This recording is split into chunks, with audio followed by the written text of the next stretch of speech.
હા બોલો ભાભી. ક્યાં છે તારો ભાઈબંધ? મારો ભાઈબંધ તો 300 માં ડુંગળી ઉતારવા ગયો. તારા ભાઈબંધને કહેજે કે રામજેવલીના ટેકરીવાળા મંદિરે મને મળવા આવે. હા ઈ તો હું કહી દે, પણ ઈ તો કયો કે મારા ભાઈબંધ અરે થયું હું ને મને સમાજની વચ્ચે મોઢું દેખાવાની લાયક નથી રાખી. બીજું એ ભાઈબંધ હવે તો સુધરી જાય યાર.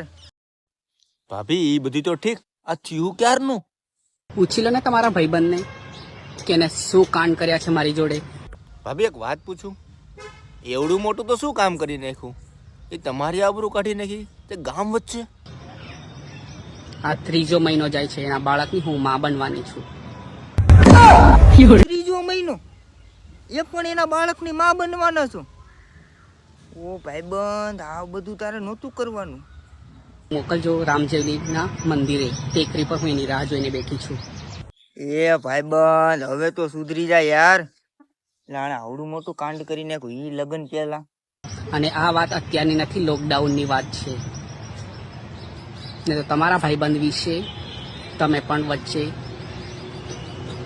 દેવાઈ જશો. આ ભાભી એમાં અમારો શું વાંક? એ કાળિયા તારા લીધે તો અમે ફસાણા યાર.